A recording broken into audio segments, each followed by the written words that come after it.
Assalamualaikum warahmatullahi wabarakatuh. Perkenalkan, saya Sakinah Zain SPD, peserta Latsar CPNS golongan 3 angkatan 8 kelompok 4 tahun 2022 BPSDMD Provinsi Kalimantan Selatan. Sini saya mendapat tugas untuk menganalisis isu efektivitas kinerja individu berdasarkan tupoksi, di mana tupoksi saya di sini adalah sebagai guru mata pelajaran di SMK Negeri 1 Sungai Tabu. Baik, langsung saja. Di sini ada beberapa tahapan untuk menganalisis isu. Itu yang pertama ialah kita harus mengidentifikasi beberapa isu, kemudian menemukan isu prioritas dengan metode APKL ataupun USG. Selanjutnya, menganalisis masalah dengan diagram fishbone. Dan temukan alternatif menggunakan SWOT serta mencari alternatif solusi. Baik, di sini saya sudah mengidentifikasi beberapa isu atau masalah yang terjadi di sekolah saya, yaitu problematika pembelajaran tatap muka terbatas sebagai transisi dari pembelajaran jarak jauh. Ini adalah isu inti, di mana dari isu inti ini saya menemukan beberapa masalah yang muncul. Yang pertama ialah berkurangnya kedisiplinan dan kesantunan siswa pasca pembelajaran jarak jauh. Kedisiplinan di sini menyangkut tentang kedisiplinan dalam peraturan sekolah maupun kedisiplinan mematuhi protokol kesehatan. Yang kedua, rendahnya motivasi dan minat belajar siswa dalam pembelajaran tatap muka terbatas. Yang ketiga, pengukuran hasil belajar siswa yang belum sepenuhnya efektif. Dan yang terakhir, kemampuan literasi dan numerasi siswa masih relatif rendah. Setelah menemukan beberapa isu, saya akan mencari isu prioritas menggunakan metode USG. Metode USG sendiri adalah singkatan dari urgency, seriousness, dan crowd. Adalah suatu alat untuk menyusun urutan prioritas isu yang harus diselesaikan. Caranya dengan menentukan tingkat urgensi, keseriusan, dan perkembangan isu dengan menentukan skala nilai 1-5 ataupun 1 dengan 10. Di sini saya menggunakan skala 1-5, di mana isu yang memiliki total skor tertinggi merupakan isu prioritas. Urgensi sendiri itu dapat diartikan sebagai seberapa mendesak suatu isu harus dibahas, dianalisis, dan ditindaklanjuti. Seriousness ialah seberapa serius isu itu harus dibahas dikaitkan dengan dampak ataupun akibat yang akan ditimbulkannya. Kemudian ada crowd, yaitu seberapa besar kemungkinan memburuknya isu tersebut jika tidak ditangani segera. Nah, kita akan menapis dan menganalisis isu menggunakan metode USG. Dari keempat isu tersebut, ada satu isu yang menjadi prioritas menurut saya, yaitu rendahnya motivasi dan minat belajar siswa dalam PTM terbatas, di mana urgensinya adalah 5, seriousness-nya 5, dan growth-nya 4. Total nilai 14. Keterangan skor itu adalah 5 sangat tinggi, 4 tinggi, 3 sedang, 2 rendah, dan 1 sangat rendah. Selanjutnya kita akan menganalisis dengan diagram fishbone mengenai faktor-faktor penyebab isu tersebut menjadi berkembang. Itu di sini ada faktor manusia, manajemen, metode, dan lingkungan. Dari faktor manusia sendiri di sini ialah guru dan juga siswa, di mana guru kesulitan mengelola pembelajaran karena pembelajaran tatap muka terbatas itu mengharuskan siswa terbagi menjadi 2 sesi, di mana satu sesi itu tatap muka dan sesi lainnya itu masih menggunakan pembelajaran mode online. Dan itu membuat guru kebingungan mengelola pembelajaran. Selanjutnya, siswa yang terlalu lama melaksanakan pembelajaran jarak jauh selama pandemi yang dinilai kurang efektif juga mengakibatkan isu ini menjadi muncul. Selanjutnya, dari faktor manajemen pendidikan itu sendiri adanya peraturan Pembagian sesi yang mengharuskan siswa itu masih belajar dengan mode daring ataupun luring. Hal ini mungkin sedikit membingungkan siswa di mana mereka harus belajar dengan dua mode yang berbeda. Serta berkurangnya alokasi waktu pembelajaran tatap muka yang membuat pembelajaran menjadi kurang efektif. Kemudian ada metode yang digunakan guru itu cenderung kurang bervariatif sehingga siswa cenderung merasa bosan. Dari faktor lingkungan sendiri, itu siswa belum mampu beradaptasi dengan pembiasaan baru dalam pembelajaran, dengan manajemen yang baru, dengan protokol kesehatan dan lain sebagainya. Kemudian kurangnya pengawasan dan partisipasi orang tua dalam mengontrol aktivitas belajar siswa.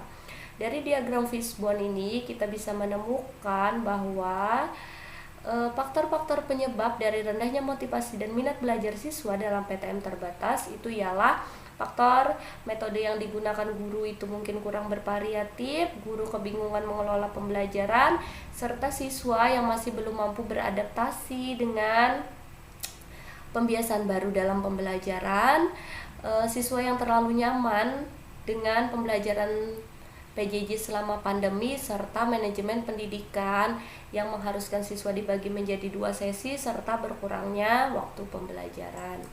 Maka di dalam alternatif pemecahan masalah dengan metode SWOT, saya menemukan di sini ada 3 faktor yang menjadi penyebab utama isu tersebut berkembang, ialah faktor dari siswa, guru, dan juga manajemen pendidikan. SWOT sendiri itu adalah singkatan dari strengths, weakness, opportunities, dan threat. Strengths sendiri itu diartikan sebagai kekuatan, sedangkan weakness adalah kelemahan, di mana kekuatan dan kelemahan ini merupakan faktor internal dari isu tersebut, sedangkan peluang dan ancaman merupakan faktor eksternal yang membuat isu tersebut bisa berdampak makin buruk ataupun bisa diperbaiki. Yang pertama adalah motivasi dan kesadaran dari dalam diri siswa bahwa belajar sebagai kebutuhan. Itu adalah kekuatan dari siswa, sedangkan kelemahannya ialah rasa malas yang cenderung membuat siswa kurang bersemangat dalam belajar. Peluangnya, minat belajar siswa menjadi meningkat serta menumbuhkan jiwa kompetitif dalam diri siswa untuk menjadi yang terbaik. Sedangkan ancamannya, sini ada lingkaran pertemanan yang negatif serta fenomena game online yang sekarang marak di kalangan siswa-siswa. Selanjutnya dari faktor guru sendiri ialah guru harus berinovasi untuk menciptakan metode dan media pembelajaran yang bervariatif. Sedangkan kelemahannya ialah kurangnya pelatihan yang diikuti oleh guru terkait pengembangan metode dan media pembelajaran yang baru. Peluangnya, banyaknya fasilitas atau pelatihan yang dapat diikuti guru secara daring, sedangkan ancamannya ialah menurunnya kualitas pembelajaran. Kemudian kekuatan yang ketiga itu datang dari manajemen pendidikan, diharapkan terlaksananya pembelajaran tatap muka penuh di daerah zona hijau. Kelemahannya, siswa yang terlalu lama melaksanakan pembelajaran jarak jauh itu akan cenderung enggan untuk atau kurang bersemangat ke sekolah. Peluangnya itu proses pembelajaran menjadi lebih optimal serta meningkatnya motivasi dan tanggung jawab siswa terhadap pendidikannya. Ancamannya ialah kehadiran siswa yang menurun dan juga learning loss atau penurunnya hilangnya keterampilan dan pengetahuan suatu generasi akibat dari pembelajaran yang berubah. Alternatif pemecahan masalahnya ialah yang pertama, guru menciptakan bahan ajar yang inovatif, kreatif, serta bervariasi. Tahapannya, yang pertama itu guru harus mencari informasi dan mengikuti diklat pelatihan tentang pembelajaran inovatif untuk mengembangkan kompetensinya. Yang kedua, setelah mengikuti pelatihan, guru harus menerapkan hasil dari pelatihannya untuk membuat bahan ajar yang inovatif, serta pihak sekolah yang harus memberikan fasilitas kepada guru dalam mengikuti dan menerapkan pelatihan. Hasil yang diharapkan itu meningkatnya minat siswa dalam pembelajaran. Kemudian meningkatnya kualitas pembelajaran. Siapa saja pihak yang terkait? Sini ada lembaga diklat, kepala sekolah, dan guru. Alternatif yang kedua itu menumbuhkan kesadaran dalam diri siswa bahwa belajar sebagai kebutuhan. Tahap setiap alternatifnya, yang pertama menciptakan suasana pembelajaran yang menyenangkan, kemudian memberikan motivasi berupa kata-kata, lagu, ataupun tayangan video tentang pentingnya belajar di setiap awal pembelajaran. Kemudian guru juga bisa menerapkan pembelajaran kontekstual di mana guru mengaitkan materi pembelajaran dengan kehidupan nyata peserta didik sehingga peserta didik menganggap bahwa belajar merupakan proses yang dibutuhkannya dalam menjalani kehidupan. Selanjutnya, menciptakan aktivitas pembelajaran yang melibatkan seluruh siswa, di mana seluruh siswa itu sebagai peserta aktif di dalam pembelajaran. Kemudian memberikan penghargaan untuk memotivasi siswa. Dan yang terakhir, mengenali minat dan bakat siswa. Dengan mengenali minat dan bakatnya, guru bisa menemukan metode dan media pembelajaran yang sesuai dengan minat dan bakat siswa. Hasil yang diharapkan itu motivasi belajar siswa menjadi tinggi. Siswa memaknai bahwa belajar merupakan proses yang menyenangkan dan menjadi kebutuhannya. Siapa saja yang terlibat di sini? Di sini ada guru, baik itu guru mata pelajaran, guru wali kelas maupun guru BK, siswa itu sendiri dan juga orang tua.